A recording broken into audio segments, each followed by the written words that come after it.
Okay.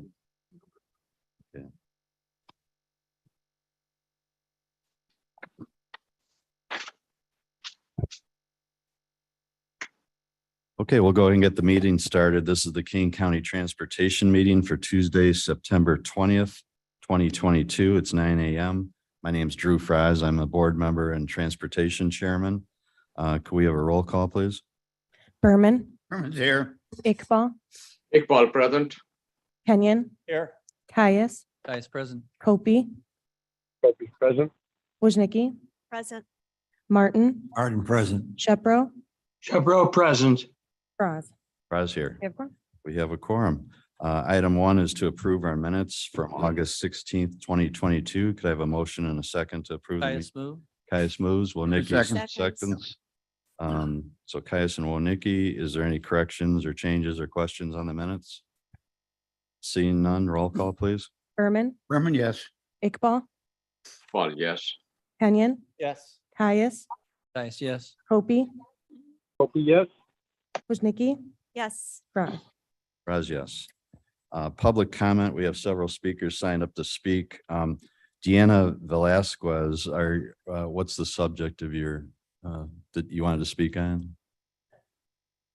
The accident? Okay, if you don't mind, then we're gonna lump everybody together on that issue. So it looks like all of our speakers, we have 5 speakers and they are all related to the unfortunate accident we had on August 16th at Randall and Redgate Road. Unfortunately, Kevin White, a student at St. Charles North, lost his life, and Mason Koffenberger was seriously injured. I just want to do a little background on when that accident did occur. I did get calls immediately from Chairman Perogue and board members Davis, Wallace, and Woznicki with concerns about it. KDOT staff, we had discussions that very day, actually, and they started looking into a review of the accident. Since that time, we've had several meetings and some discussions with residents and other people. And I'll just end by saying that safety is our top priority, and we certainly welcome everybody that's here today to make comments. So let's begin with John Hoshite.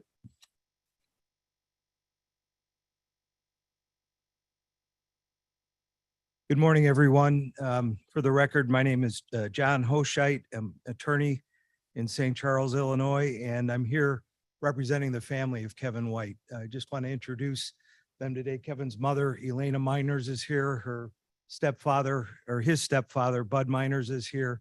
And Kevin's brother, Brian, is here in the front row. And they asked that I address the committee this morning briefly, just to give you some perspective from the family's background in their scenario. I want to start out by thanking the board and for being proactive in terms of addressing this issue. As Chairman Froz indicated, this collision occurred on August 16th. We're here just a month afterward, and it looks like the staff has done a lot of homework and is ready to take some action. So we want to, from the family's perspective, we want to thank you for that. There's a number of speakers this morning. I think you'll get a little bit different perspective about the need for doing something at the intersection. And everyone has got different experiences there. As Chairman Froz indicated, Kevin was a passenger in a car going through the intersection. There was a driver coming the other direction that turned left on the flashing yellow light. A collision occurred, and obviously serious damage to the vehicle that Kevin was in. Kevin unfortunately passed away. The driver of his vehicle was seriously injured. That intersection of Redgate and Randall Road is the intersection that is used for access to St. Charles North High School. So as you go north on Randall Road, there's a lot of intersections there. Crane Road has a light recently signalized not too long ago. That doesn't have anywhere near the volume of traffic that Redgate does. And even further north at Bolcom, there's a signal. Again, traffic counts there will probably be significantly lower. But the intersection at at Redgate and Randall is one where you've got 4 lanes of traffic on Randall, and then you've got turn lanes. But Redgate Road is merely a country 2-lane road that leads to the high school. And I know when the board and the committee has to make decisions about signalization and speed and technical decisions. You have to use standards that are out there, but, and there's a lot of literature that talks about the benefit of flashing yellow lights. But if you dig deep into the literature, you'll find that at high speed intersections or where offending traffic is greater than 45 miles an hour, that's a counterindication for that type of signalization, because if someone gets confused by the flashing yellow light, they can't judge the speed of the vehicle coming in the opposite direction and collisions can occur. In advance of this meeting, I requested some police traffic crash report records. Attorney Jager's in the process of producing those, but I think when you see those records exist, you'll see a history of accidents. So that history of accidents coupled with the speed there would indicate that a change be made. And so on behalf of Kevin's family, I just want to say thank you again, and we'd ask that you take the steps necessary to avoid something like this happening again. Okay. Thank you. Thank you, Mr. Hoscheit. We appreciate you being concise and in bringing the comments to a smaller group. Mayor Vitek from St. Charles is here. I know she was in contact with Chairman Perogue immediately after the accident. Yes, hi, I'm Laura Vitek. I'm the mayor of the city of St. Charles and representing St. Charles today. I'm here because immediately after the accident, I was contacted by several residents. And on behalf of those residents, I would like to be here today to ask for some improved safety at the intersection. I don't claim to know what the answer is, but I know that there are experts here that can help us to make that intersection safer. For the city of St. Charles, it is a unique incident, as Mr. Hoscheit mentioned, the fact that there's a high school there. I want to make sure that I can ensure the safety of our students as well as anyone that comes through that intersection today. So on behalf of the city of St. Charles, I want to say that we would work in partnership to support some improved safety at that intersection. I know Mr. Lancioni is here as an aldermanic capacity as well, not speaking today, but just want to say we support the efforts that you all do to make our intersection safer, and we're happy to partner with you on that effort. Thank you. Okay. Thank you, Mayor Vitek. Terrence Ayers.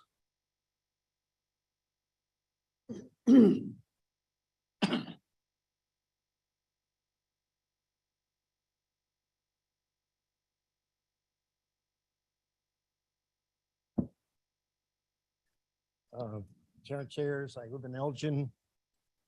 First and foremost, I want to thank you for hearing us today. I think I'm going to bring a different perspective to the county board or the transportation committee about this. I'm going to speak very personally about Kevin White.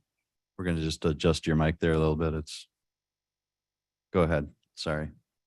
And I'm speaking on my own behalf and not the thoughts or views of anyone else. It's just very personal opinions of Kevin. You see, Kevin was a recent graduate of St. Charles North and a varsity baseball player for 3 years at North. Kevin, like all of our players, very special to us, as well as the baseball coaching staff and his teammates. Kevin lost his life with a tragic accident at the intersection of Red Gate and Randall. And I'm sure the Transportation Committee has gone over this with great detail, and we appreciate that very much. I have a couple of comments to make about the impact of this, not only on the White family, but Kevin's extended family, his baseball family.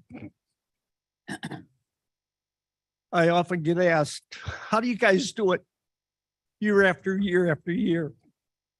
Successful years. Many players going on to play college baseball, going on to college, having successful careers. We have 6 doctors that have graduated from North that played baseball in my short time at coaching at North. The answer is really simple. It's guys like Kevin White. Excuse me. No problem. This really hit hard. In fact, a little off the subject. This takes me back to my beginning teaching. I've been doing this 56 years. Most of you would have played for me. Maybe a couple exceptions. Takes me back to the Vietnam War era, where I lost 6 students. Hasn't happened since. It's been really hard.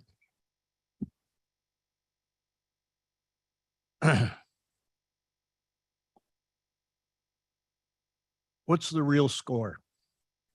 The final score. What really matters is so many men out of so many boys. You see, they come to school 14, 15, 16 years old and graduate and go on and live their life. And that's what's tragic about losing Kevin.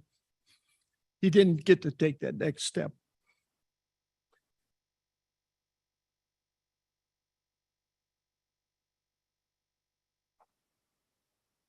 Our concern is we have so many students that turn left off of Randall Road onto Red Gate. My time up? No, take your time. Okay. All I'm the so- time you I'm need. sorry. As a coach, you know that sometimes we do things and it doesn't work out the way we coach it. And we have to go back and analyze what went on and fix it. We say, coach it up. And I guess that's what I'm really asking the transportation department to do today. Coach it up. Doesn't go as we expected. Sometimes we have to adjust, do something different, maybe a little bit different from the normal things that we normally do. Change the outcome. Coach it up. You see, coaching is really kind of simple. It's about correct, direct, and protect. That's what we're trying to say today. Or as the sergeant on Hill Street Blues used to say, be careful out there. We want our kids to be careful out there. I say it every day after practice. Drive home, be careful. Transportation Committee needs to look inside their own hearts and concerns for all the students that attend North. I'm asking you to do that today. I'm asking you to protect our students, direct our athletes, and correct our kids from another tragic injury or death. We appreciate the opportunity to address the board today. I apologize for being emotional. This is just hard on us, as it is their family. So with that, I want to say thank you very much. I appreciate the opportunity. Okay, well, thank you for being here and we appreciate you speaking from the heart. Okay, next we'll have Ella Roth. Welcome. I am Ella Roth. I am a senior at St. Charles North High School. And in 2020, I was involved in a car crash that was caused by a unprotected left turn where 2 drivers struck and their car spun into mine. This left the other 2 cars totaled and mine damaged with some minor injuries. 2 months later, in May of 2020, I witnessed a similar accident at the same intersection with a similar outcome and the same cause. And both of these happened at the start or end of school times at 7 a.m. or 3 p.m., where people are driving to and from school. With the recent crash that resulted in a fatality at the same intersection at a similar time, this has shown that this is a problem that needs to be addressed immediately. With my petition that I started 4 weeks ago, I now have 8,000 signatures of people in support of changing this intersection to make it safer. We have support from St. Charles North students and parents, as well as other residents of St. Charles, and even people from outside of our community as well. The petition has brought forth a community of people that is designated to making this safer, and we have come up with ideas through the comments of this petition that can help, even though we don't have access to the data. So we have thought that it would help to have a protected left turn arrow, improving speed limits, and also improving red lights and making those safer. So we would prompt engineers and decision makers of this county to make this change to make our community's students safer. Okay. Thank you. Let me ask you a question. Are you going to be submitting that petition when it's complete? Or at some point, I guess I'd like to have that to put on file with the county. Yes, I can submit that. Okay, thank you. You could get it to Mr. Hoshide if you want to. Thanks for speaking. And finally, we have Deanna Velasquez from Elburn.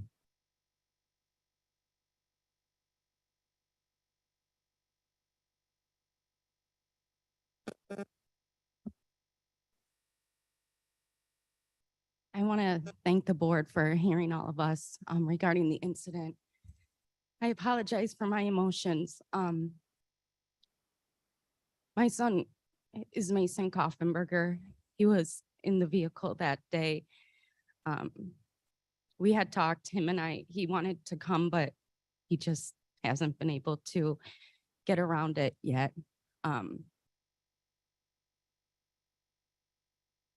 August 16th was a day that I will never forget.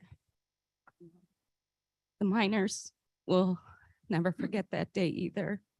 That day, I was supposed to celebrate Mason's 20th birthday. And hopefully him and Kevin were going to come out. We were going to play some golf at Top Golf that day. But everything took a turn. And I asked the board to please consider a change at the intersection. The accident has affected the minors. With the loss of Kevin, it has affected more than that. The community which we all live in, his classmates, his baseball teammates. I'm sure the students that attend North now that have to drive through that intersection to get to the school. And I just don't want any other family to have to go through what the minors are going through right now and the impact on the rest of the community and children, as well as the first responders who, yes, that's their job to, come to those accidents and take action. However, it leaves an impact on them as well. So thank you for hearing me. And please, I ask that you consider the change of the light at the intersection. Okay, thank you very much. And I appreciate, and I want to thank the speakers and the families for being here. I know it's sometimes intimidating, even on a minor subject, to come before a board like this and speak, and to do it on such a terribly emotional subject is pretty tough. And I'd like to say to Mr. and Mrs. White and your family, as well as Ms. Velasquez, our deepest condolences from, I'm sure on behalf of Madam Chair, the county board and our employees, our deepest condolences, and we'll take it from here and do what we promise. So the public comment period has ended, so we really don't have an open dialogue. So we're going to just go back to our regular meeting. But the very first thing we're going to do is have our report on what has been done in the last 30 days, beginning the day of the accident and ending, not ending, but going right up until today. So item number 4 is the Randall Road Redgate staff presentation. I'm going to have turn it over to Steve Zalowski, Chief of Traffic Operations. Steve. Thank you. Should have a little slide presentation button. Hopefully this will forward the PDFs on the screen up top. So as discussed, we did do our homework, taking a look at the traffic data that's available at the intersection of Randall Road and Redgate over the last month. Myself and various other individuals at the county have taken great interest in doing the best we can at looking at what data is available. On the slide is just an aerial view of that intersection at Randall Road and Redgate. So just an overview of this presentation today. We We have had outreach from the public regarding this August 16th traffic accident. Today, as well as throughout the last 30 days, we've had multiple concerns regarding safety. Our department at the Division of Transportation have collected data, and we have performed an engineering evaluation on that data. And the purpose of today is to share that data and to have some guided commentary on the engineering behind that data that was collected. And there is a KDOT response with regard to a measure to increase safety at this location. The first bullet on this slide does talk about that accident. It has already been mentioned. I won't repeat it again, but on August 16th, there was an accident that led to a passenger in that accident having passed away.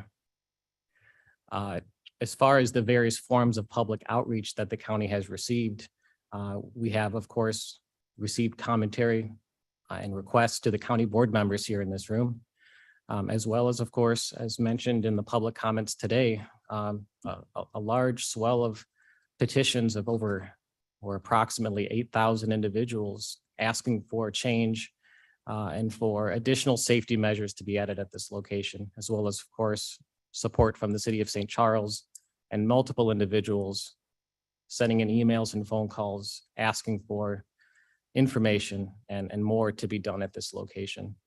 And although it's been mentioned in previous commentary, it is my purpose today to let everyone know that that we are here today to tell you all that there will be additional measures applied to this location for additional safety. So regarding the data collection, the next several slides will get fairly deep in the kinds of data that were collected at this location. Those data categories do involve the speed of vehicles on Randall Road. It does incorporate the counts of those vehicles on Randall.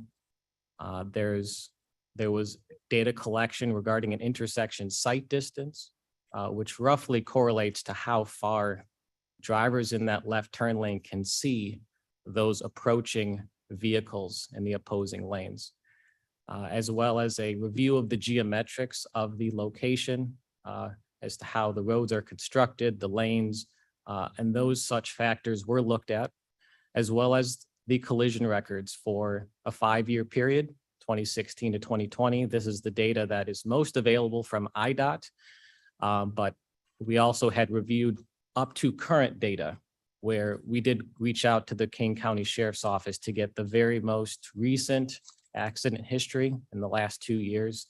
And that data was also summarized in a 5-year period. Talking more specifically, this slide is more of an overview, but I'll talk somewhat specifically about the items on the slide. The posted speed limit on Randall Road is 50 miles per hour.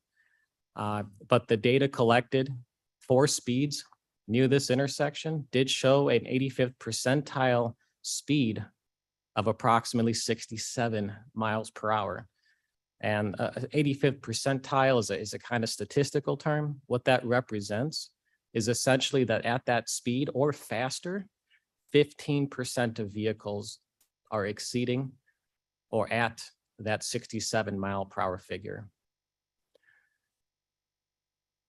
At the very bottom of the slide, we do demonstrate a very simple summary of total crashes over the multiple years at this intersection of Randall and Redgate, where there's a fluctuation in the numbers of total crashes going up and down over the years. But it is most notable to highlight that in the last 2 years, 2021 and 2022, of which, of course, 2022 is still ongoing, those numbers do appear to have an upward trend that we'll get into a bit more in detail in the next several slides.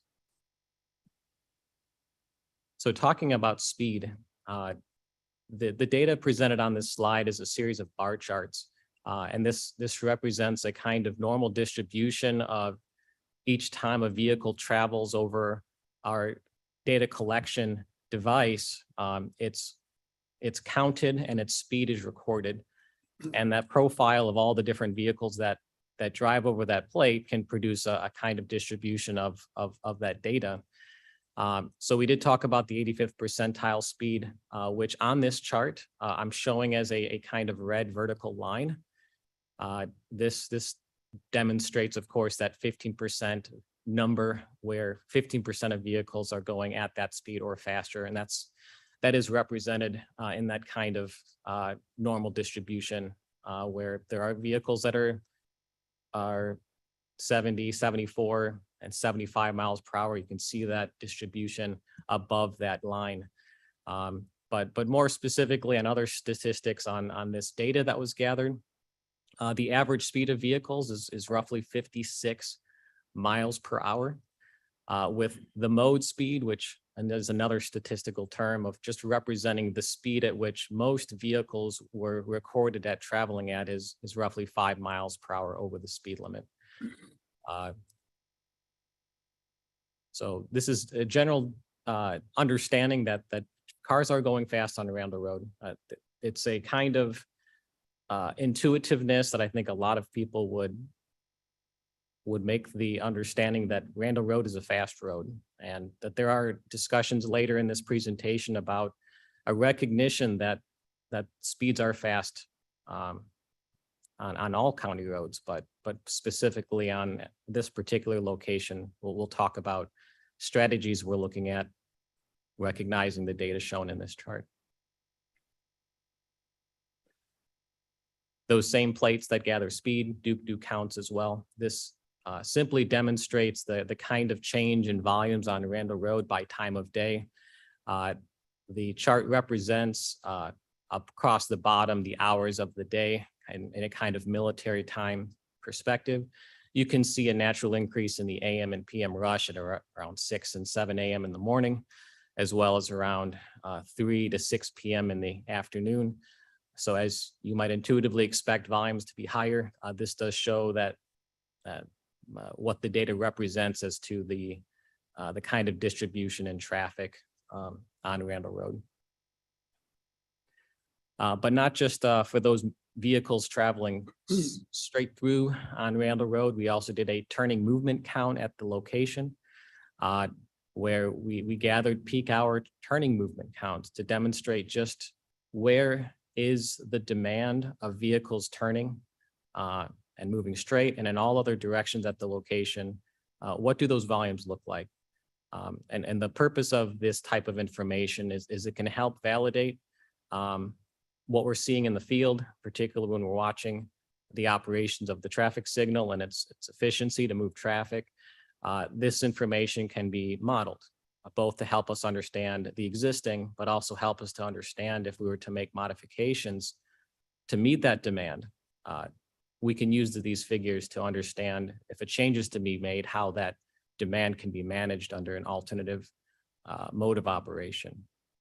It is also notable to mention at this particular slide, it was mentioned that this location is a kind of access to the St. Charles North High School. And the picture at the bottom of the slide represents an image taken at around 7 a.m. in the morning. The bell time for the school is approximately 7:20 in the morning. So there's a natural surge of traffic of individuals trying to drop off students at the school, teachers trying to get to school, parents coming and going to drop their kids off from school. So there's a natural concentration of demand at a short period of the day, which from a traffic engineering perspective isn't always well demonstrated in those charts shown above, which represent a kind of peak hour, whereas this demand is concentrated in a lesser period of time. So it is important to understand that although we can model traffic and get a pretty good general idea, the impact of there being bell times and a kind of surge demand on traffic is a consideration that our engineers are mindful of, both as meeting that demand, but also in managing that queue where there's pavement markings on the road to store a certain number of vehicles. that number for how long that storage is of vehicles for that southbound left turn lane might be approximately 225 feet. The back of that queue has extended up to and beyond 500 feet during that bell time in the morning. So it is certainly a notable consideration. The next 3 slides do include a fairly detailed Excel spreadsheet summary of the kinds of ways we take an Illinois collision crash report and review that data in the way that it's coded to try to summarize that data in a way to understand trends. These categories by which are summarized in this table do outline the kinds of data that are most valuable in helping to understand those trends. So on the far left-hand side of these charts, there's a couple headers demonstrating the type of collision type. So at what way are these two vehicles colliding with one another, as well as whether they're colliding with vehicles or if they're colliding with animals or fixed objects on the side of the road. So it's important to understand what types of crashes are occurring. The severity of those crashes, whether they're just damaging the cars or if there's minor, serious, or even worse injuries that occur, as well as the time of day of these crashes and the condition of the road, understanding if there was wet or icy weather contributing to particular crashes. For the benefit of this presentation, these slides are included for those who want to go and look at this data in more detail, but we will be summarizing the next few slides in a easier to read format. But the one thing I'll highlight is on the top of this slide, you do see that there's a big, long rectangular green box across the whole left and right-hand side that demonstrates left-hand turn crashes between 2016 and 2020. You could see that the numbers between those years fluctuate between about 1 and 3. And that over the course of those 5 years, we have exactly 10 crashes in that period. When we taken this data and gotten the most up-to-date records from the Kane County Sheriff's Office, we still considered a 5-year study period, but we dropped off the 2 oldest years so that we can include the 2 newest years. In doing so, that data across the top does demonstrate a different kind of scenario of what types of and what frequency of crashes we have seen at this location. Instead of 1s to 3s, we do see in the last 2 years, 2021 and 2022, recorded left turning crashes of 5 and 6, where 2022 has not yet, it's still ongoing. In looking at those crashes, we understood that there was a desire to look more specifically at these left turns and understand what directionality are these left turning crashes occurring in. Are they northbound lefts? Are they left turns from Redgate Road? We want to understand more about that. And in doing so, it was evident that the records and the directionality of those crashes were predominantly in the southbound to eastbound direction. There will be an abbreviation shown on several slides here that across the header of this one, you see SB to EB.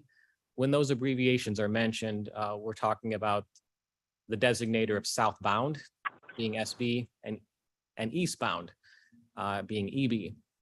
So that directionality of left turn for southbound to eastbound, those crashes are what is summarized in this table.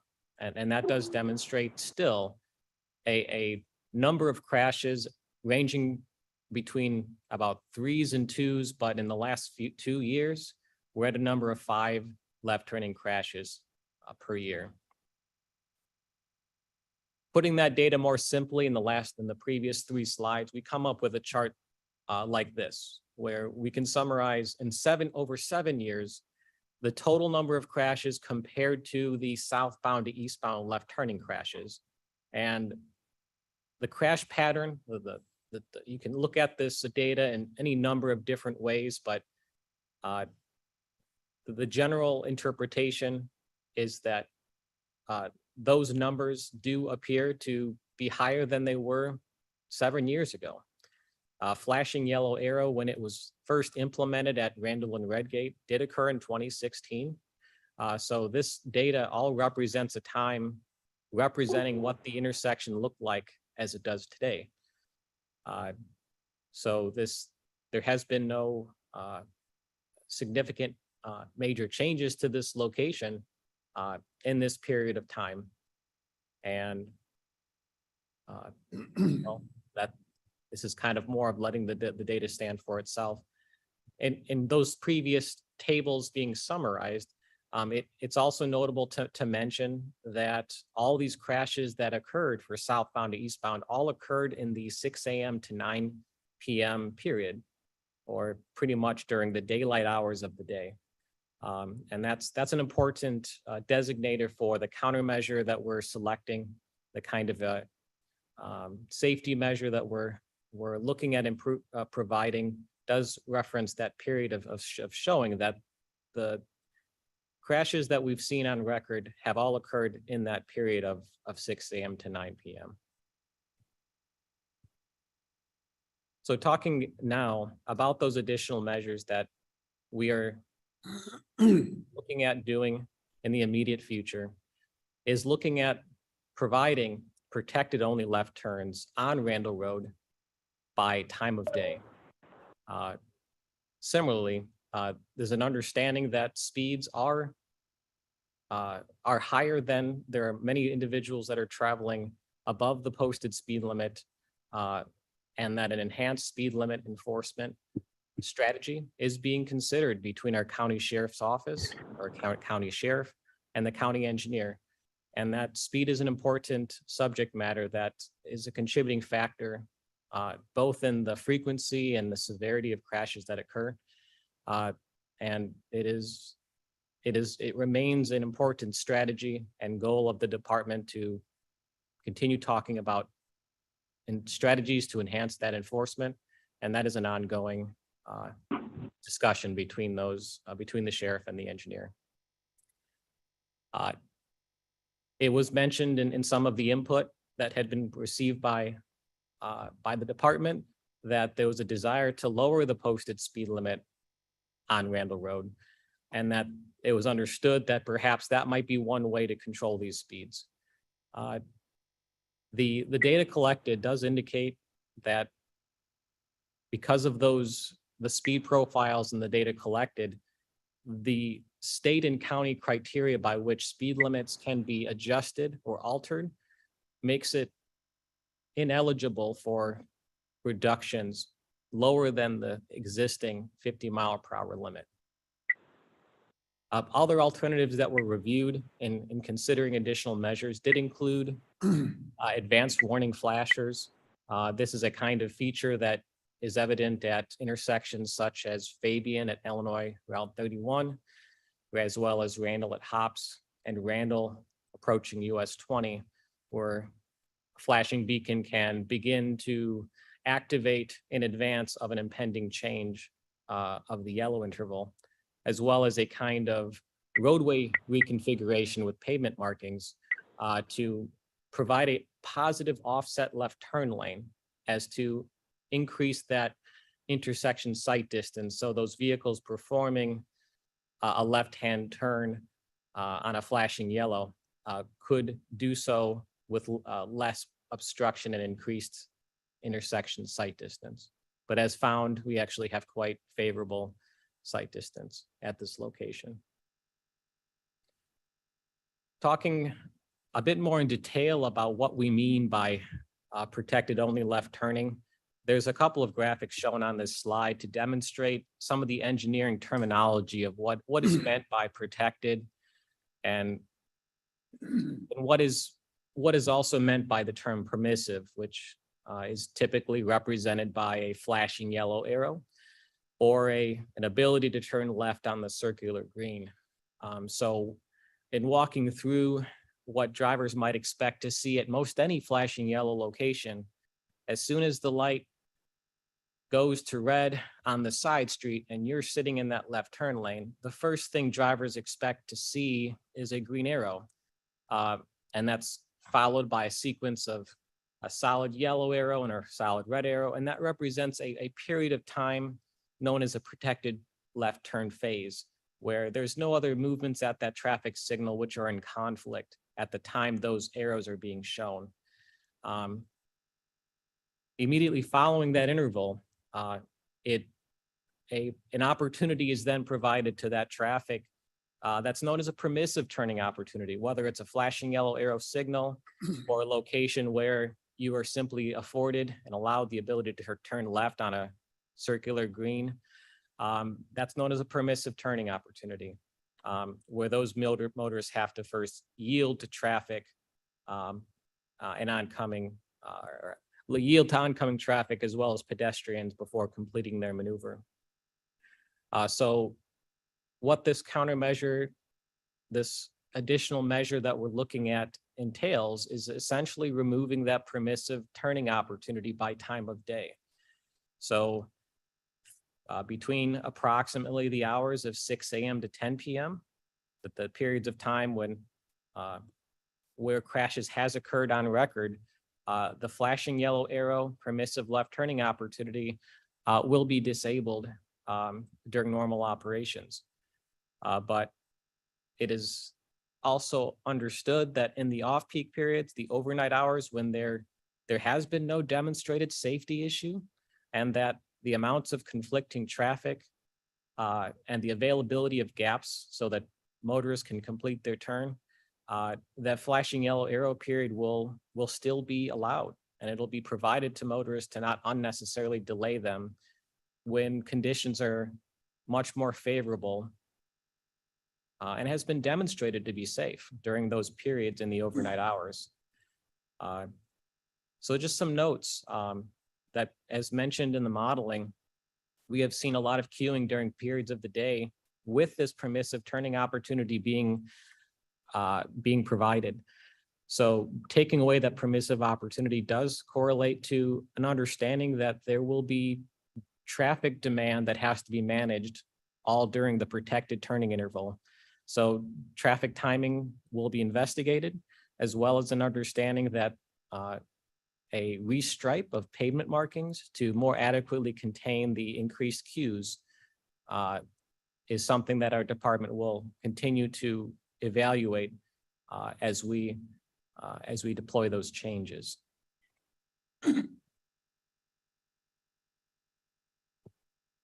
So to try to put some quantifiable figures on this, using those traffic counts that were provided, we have some figures that demonstrate that when you have turning movement counts such as the ones collected, plugging them into a kind of modeling software, we can understand both the average delay and queuing that is expected to be seen for a particular intersection. And in doing so, we could also model a comparative analysis of what would happen if we were to change and remove that permissive turning opportunity. And it demonstrates that on average, in the AM periods, using 2018 data, we have about a 10 or 11.6 second delay for that southbound left turn. And in removing that permissive turning opportunity, the delays increase by over a minute on average, 75 or so seconds on average, with a queue length of over double that it was before. And that is without considering the impacts of the surge demand that is expected during the bell times. So it is understood that it is a consideration that our department has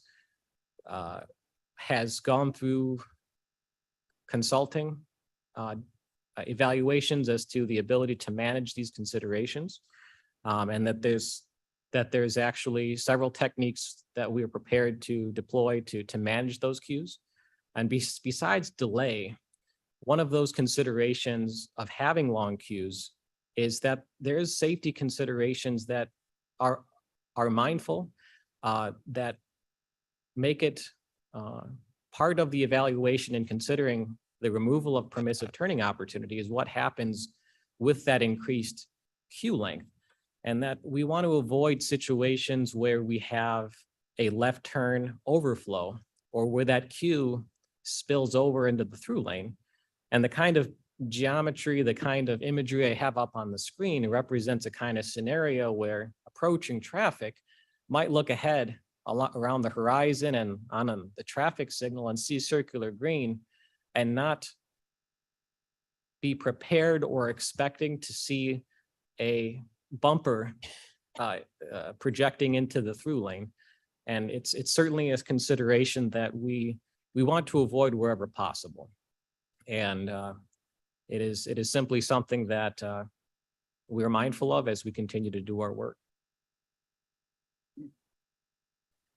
So some closing information for both this evaluation as well as in all the work that we do at the department. These reviews and enhancements are always ongoing. This isn't a closed book. And we also don't omit these considerations when we perform new projects.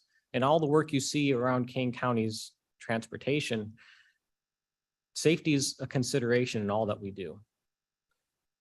There's been some considerations on flashing yellow arrow and some concerns of their safety. It has been mentioned as in the public comment period that we do have a lot of publications available, even on the Kane County's DOT website, mentioning the studies nationally, as well as research that has been done, Southern Illinois and Peoria, that demonstrate just how effectively beneficial the flashing yellow arrows have been in those areas.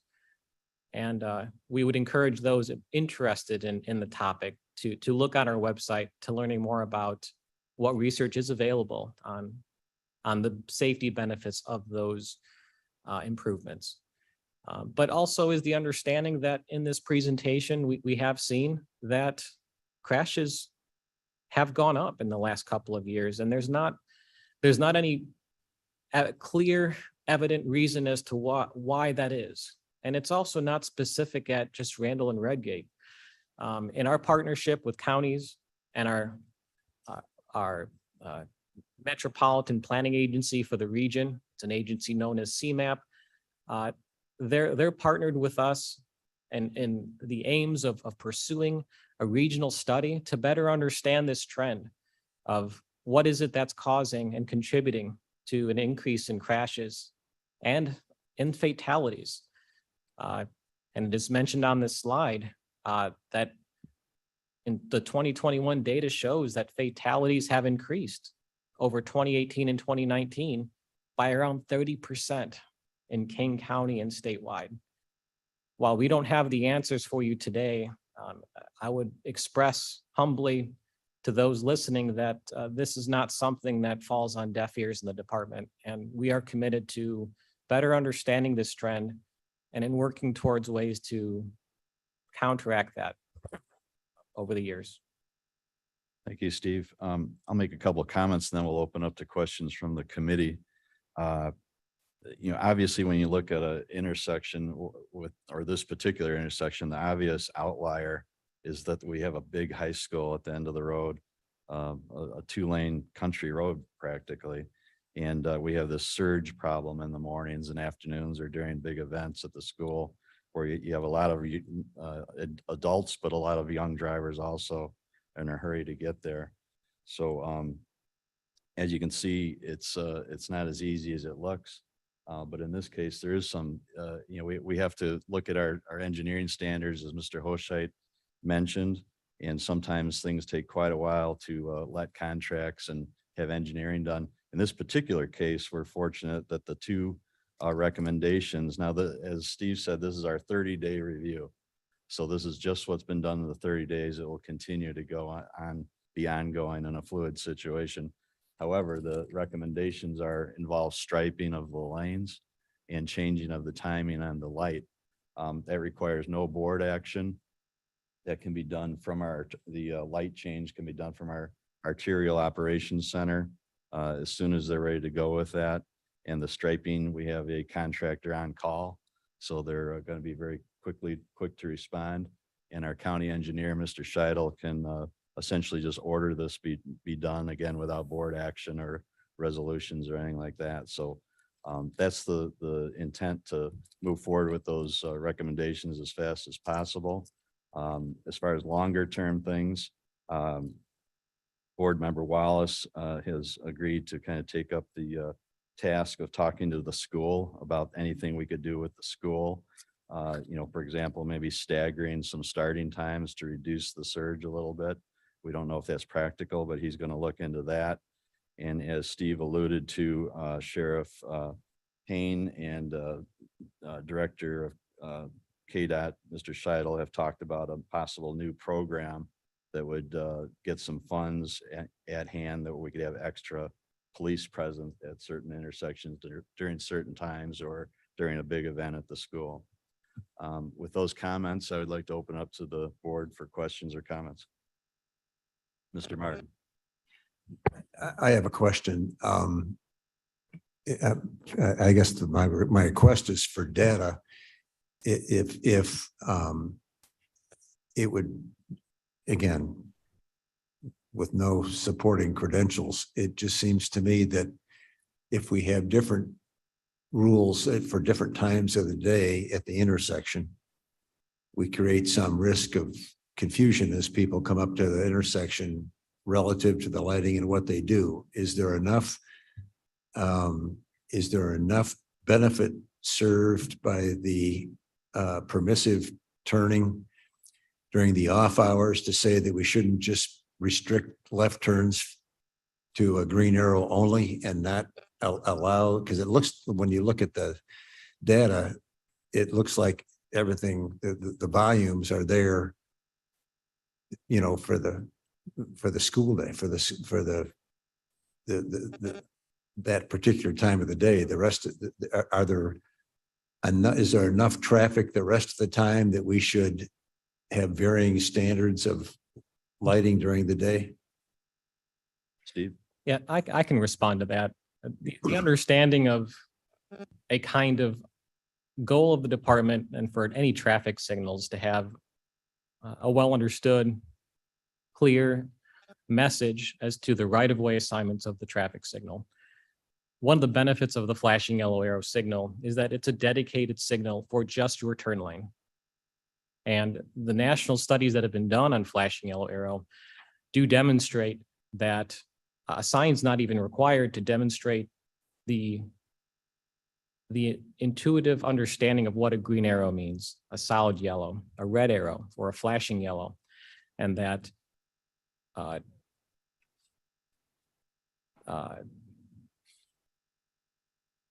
suppose that the understanding is simply that it's well understood, looking at that signal head, that there's not going to be confusion as to, if you're looking at a green arrow, what you should be doing. If you see a red arrow, that the average driver would not understand what a red arrow would communicate to the driver as to what their responsibility and assignment is at that location. If we're wrong in that assumption, it's a matter of programming to incrementally provide more restrictions on that flashing yellow arrow period. That answer your question? So essentially, the light is telling you what to do, so it's hard to be too ambiguous with what you're supposed to Okay. do. And I think the thinking is, if it's 1 a.m, why not let somebody make the right turn when the intersection's empty, or the left turn, I guess it would be. So, other questions from the committee? Chairman Prez. If you would, who's asking, Mr. Wallace? No, this is, Oh, I'm sorry. I thought, so you're not online. So Mark, you're not a member of the committee. Go ahead. This is in your I'm not, district. it's an indulgence. I appreciate. Yeah, appreciate it. Mark Davist, District 14, which is where this took place. And when I first heard from Mr. Lencioni, I contacted Mr. Fries and Mr. Rickard and helped to set in motion what I knew would be a very thorough response, with great confidence that everything would be done that's possible. It wasn't my plan to speak this morning, but as I listened, I knew that I needed to, because I share some of the pain that you're feeling, and a lot of people can sympathize. And fortunately, a fewer number can empathize, but my wife and I lost our daughter and a granddaughter in a single fatal accident where they were passengers in the vehicle many years ago. And I'm now a grandfather of triplet 16-year-olds, all with driver's licenses. And I worry every day. And I volunteer to coach, and I see their teammates roll in and out and drive every day. So this hits very close to home, and my heartfelt condolences go out to you. And I promise that if anything we can do here to make it safer, we'll have my full support. God bless. Thank you, Mr. Davis. Other comments or questions from the board or outside the board? So I'll wrap up. I appreciate everybody coming. We're not taking questions. The public comment has ended, unfortunately. I try and be as flexible as I can, but we had quite a few public comments. So we're into about an hour on this subject. We'll give it as much time as needed, but we don't want to open up a dialogue for the rest of the meeting. Mr. Chairman Shepro, just Mr. one Shep- brief comment. Mr. Shepro, go ahead. I just wanted to note that the Fox River Fire District was the folks that were the first responders on this terrible tragedy. And my understanding is that they have also been in contact with the family.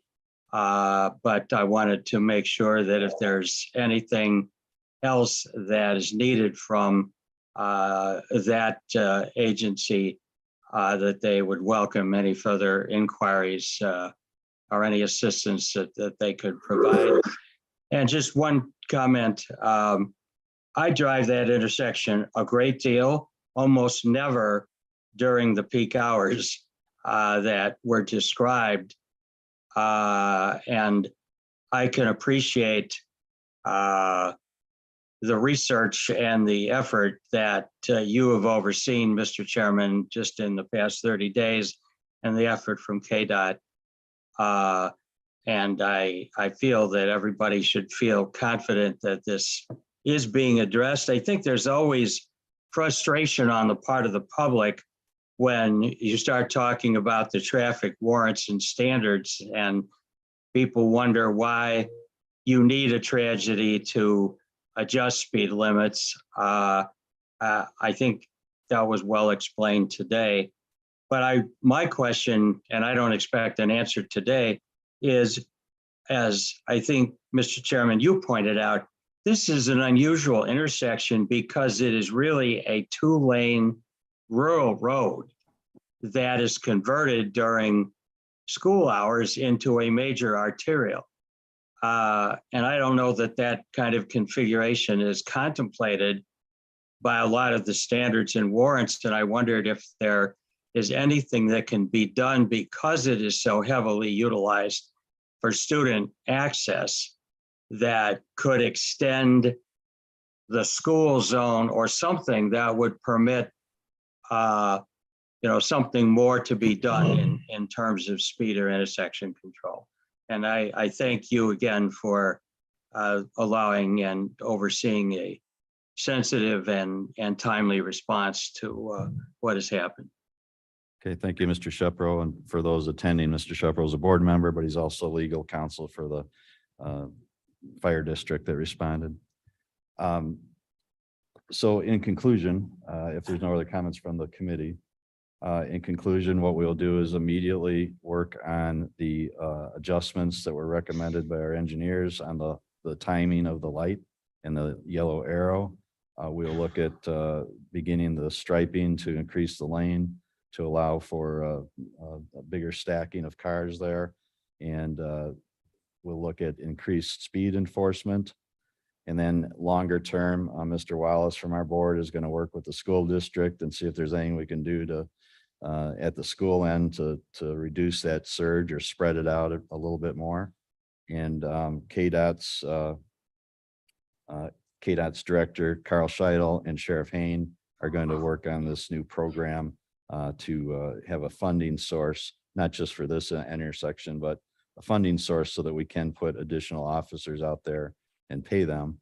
for special duties and special assignments. So that's where we're at. I would just say that, again, today's meeting and the report, that's based on 30 days of work. So that's kind of our first blush response. We're very fortunate that the two big recommendations are very easily implemented. That doesn't always happen in transportation projects.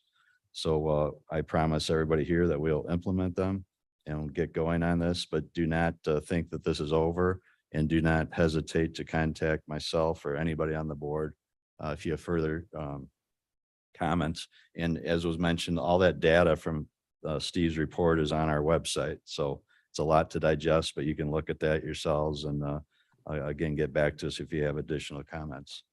So we're going to move on with the rest of the meeting. You're all welcome to remain, but we will not be offended if you do not. So thank you so much for coming. Emotional issue, and we'll appreciate you being here. Thank you.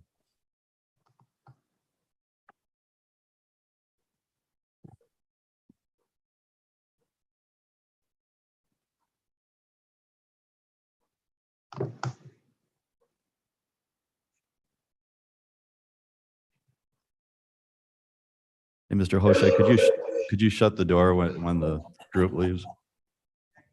Thank you.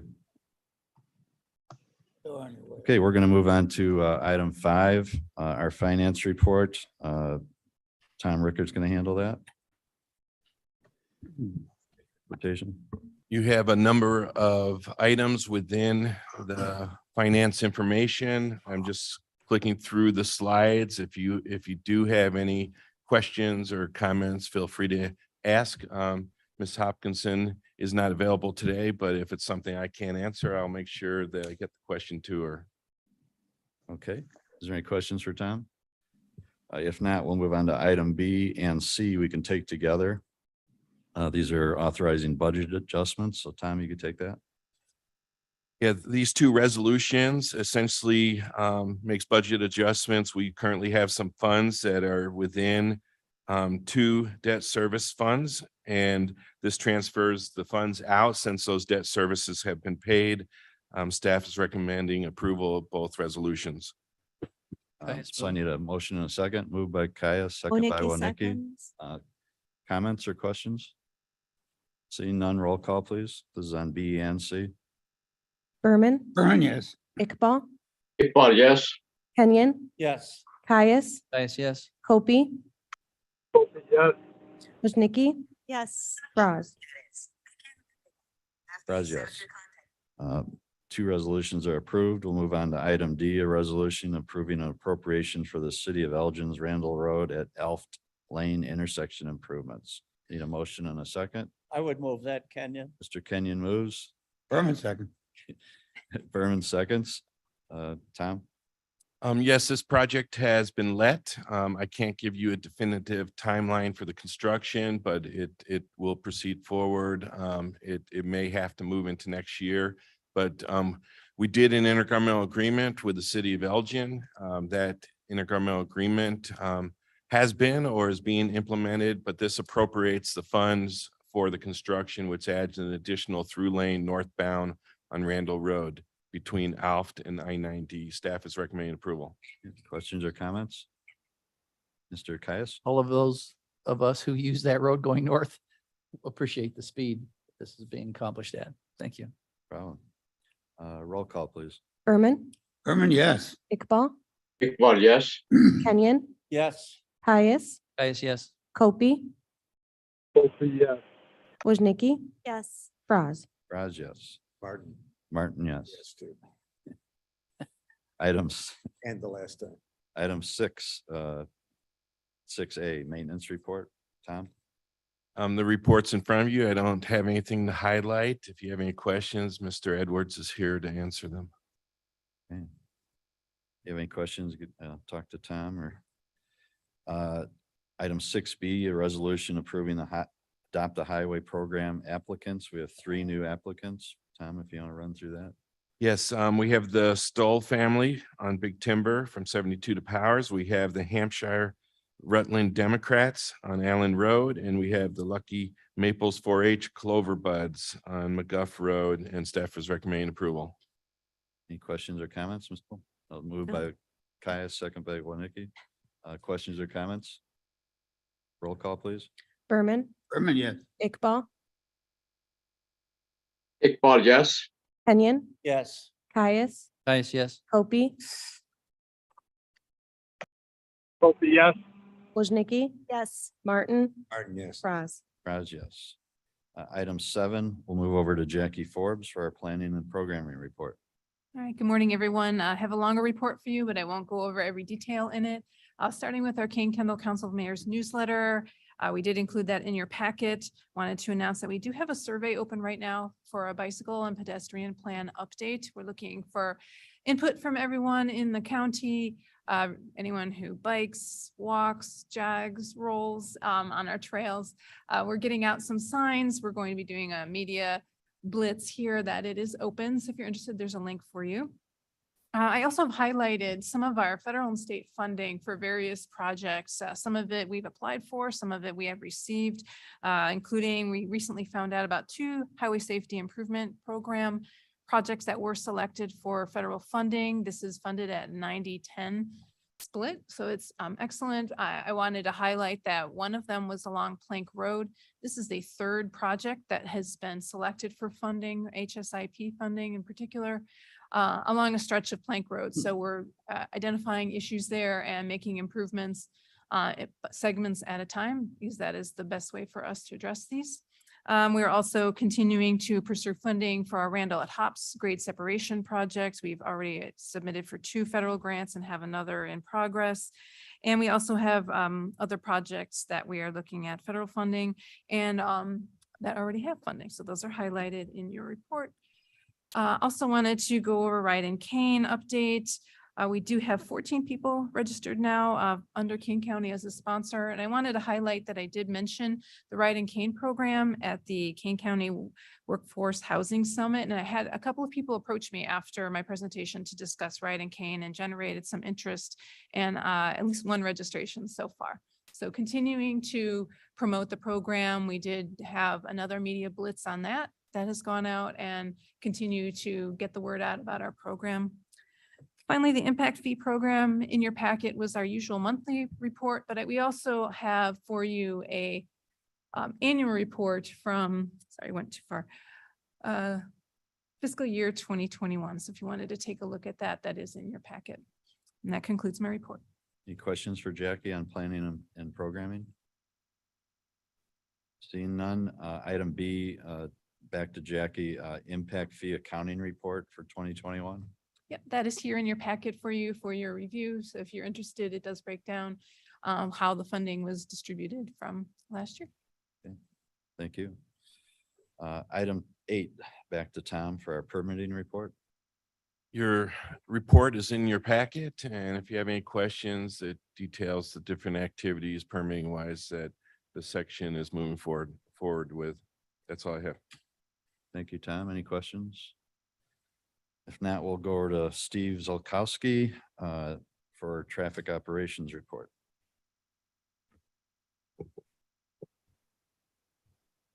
The only item I'd like to highlight is we've had a recurring item on traffic operations for the adaptive traffic signals project between Randall and Big Timber and Randall and Huntley. We've actually had some discussions with the 2 major vendors that we've been eagerly waiting for updates from, particularly the manufacturers of the computer or the controller and the manufacturers of the adaptive machine. They've actually found some breakthroughs on the contributing causes of issues we've been seeing. And we anticipate over the next several weeks that there'll be some meaningful progress towards completion of that in the next few weeks. That's all I've got on that report. Any questions for Steve? If not, our first resolution, Steve will handle this, approving a contract for maintenance services, H&H Electric, for electrical maintenance contract. Need a motion and a second. Kenyon would move. Moved by Kenyon, Berman, second. second by Berman. Steve? I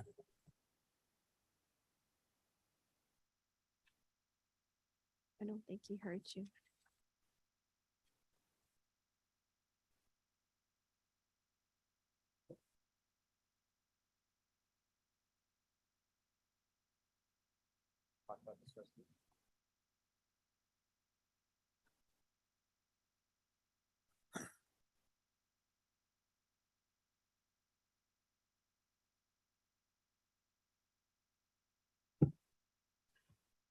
All right, this resolution is approving a contract for maintenance services with H&H Electric of Franklin Park. This is actually the incumbent contractor. H&H Electric has been performing maintenance services for Kane County's electrical maintenance facilities. This includes street lighting, traffic signals, and other electrical facilities. This particular contract is appropriated at over $5 million. We received 2 bids for this particular contract. H&H Electric was the low bid. And the apparent low bidder was H&H Electric for $5,131,287.46. Staff recommends approval of the contract. Okay, so simply put, they maintain, do all the routine maintenance and all our traffic signals. Yeah, so this contract includes monthly on-site inspection as well as emergency repairs. And we talked in previous committees about retrofit projects for street lighting, taking out the high-pressure sodium bulbs with a newer LED technology luminaire. This contract does include a complete program to take out our high-pressure sodiums and put in an LED equivalent. Questions for Steve? Comment from Tom? Yeah, I just wanted to apologize to Stephen because I did not give him the information he needed beforehand. So that's why the hesitation. So No problem. I put him on. So sorry about that, Stephen. No worries. Yeah, worked out fine. So if there's no questions and comments, roll call, please. Berman, Berman, yes. Iqbal, Iqbal, yes. Kenyon, Yes. Caius, Yes. Hopi, That was yes. Woznicki. Yes. Martin, Martin, yes. Fraz. Raz, yes. Okay, we'll move over to Jennifer O'Connell for our project implementation section, project implementation report. Good morning. All of the project updates that I'd like to highlight today are included in the upcoming photos. So unless there's any questions on the implementation report, can we please move on to photos? Go ahead. Was there?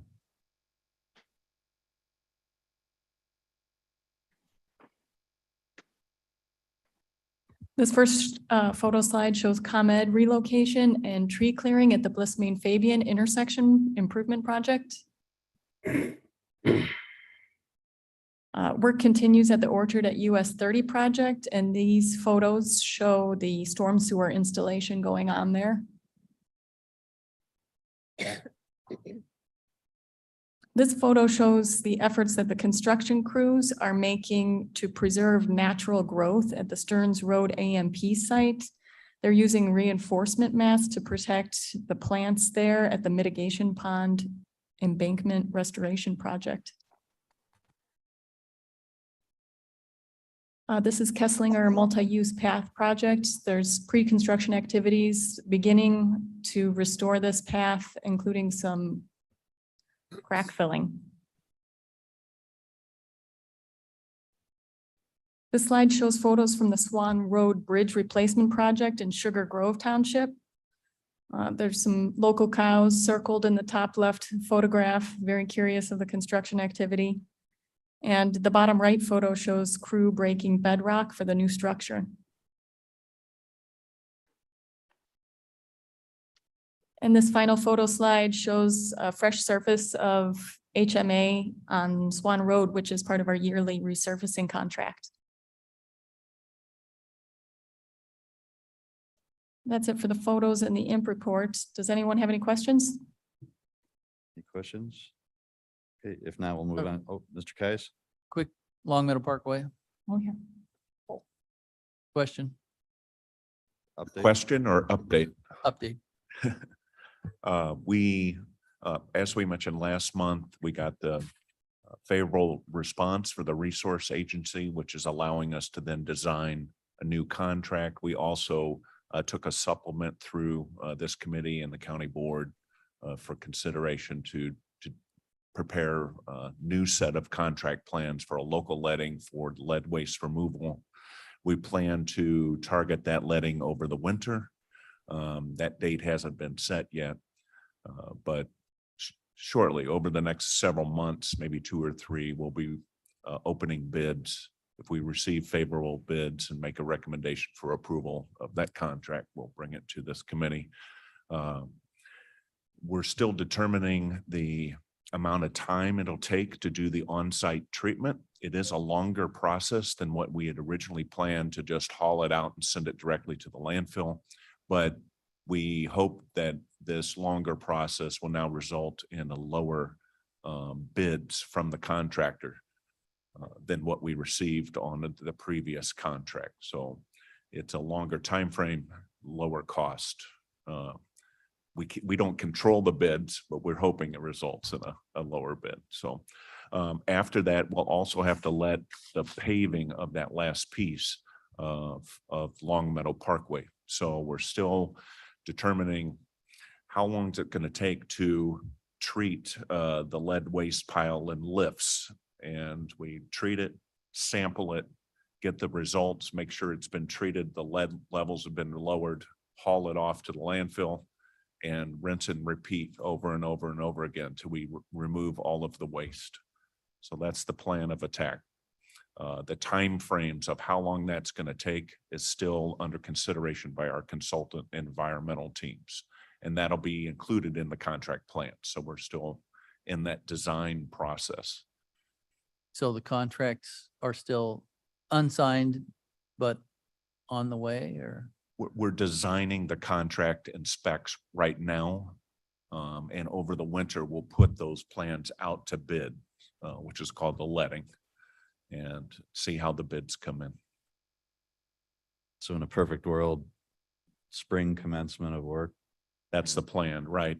And I would suggest anything we can do to have the paving bids concurrent so that they're ready to roll the minute the last bucket of contaminated soil is completed. So if we could do that. That is the plan. And Mr. Caius cuts the ribbon late summer. I think I've got something to do, but Okay, any other questions?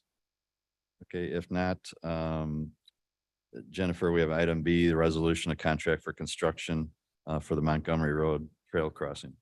Later this week, on September 23rd, KDOT will open bids for the realignment of the Virgil Gilman Trail Crossing at Montgomery Road. And in order to comply with IDOT's 45-day contract award deadline, staff requests approval of a contract in an amount to be determined with the lowest bidder. Okay, I need a motion and a second for this. Kenyon would move. Kenyon moves. Winnicki seconds. Thank you. And this is to be determined because of the newer 45-day period we have to deal with the state. We can't put the name of the bidder in there quite yet. Questions or comments? Hearing none, roll call. Berman, Yes. Iqbal, Iqbal, yes. Kenyon, Yes. Caius, Guys, yes. Kopey, Yes. Woznicki, Yes. Martin, Martin, yes. Franz. Raz, yes. And could I have a motion and a second to put all of today's reports on file? Guys, move. Caius Berman, moves. second. Berman seconds. Roll call, please. Berman, Yes. Iqbal, Kenyon, Yes. Caius, Guys, yes. Kopey, Yes. Woznicki, Yes. Martin, Martin, yes. Franz. Raz, yes. Iqbal, yes also. Iqbal, yes. Noted. We have no need for executive session today. Is there anything under new business? Is there anybody on the Chairman. committee? Copy, please. Mr. Kobe, go ahead. Under new business. Thank you, Mr. Chairman. I would like to ask you, sir, if you could please communicate with the staff. You're somewhat more aggressively in regards to the intersection of Freeman and Galligan Road. Please. That's all I have. Thank you. Okay, thank you for your comments. And on that subject, I would like to actually thank staff. We got calls almost immediately after this accident, and KDOT was all over it, as well as the county board. Several board members called me. I think Ms. Woznicki first, and Mr. Davis, Mr. Wallace, Mr. Shepro. So there was a lot of conversations going on with myself and also Madam Chair. Got a call from Mayor Vitek from St. Charles. So everything kind of, hit at once, and we've done a lot in 30 days. Steve, I want to thank you for briefing all of us at the various meetings we've had and the work you did, and a very good job today. This is a very sensitive issue and a very tough meeting for us to get through. So want to thank everybody for their handling of this situation and continued handling of it. Is there any public comment on non-agenda items? Seeing none, I'll take a motion in a second to adjourn. Kenyon moves to adjourn. Kenyon moves, Berman second. Berman seconds. All in favor, say aye. Aye.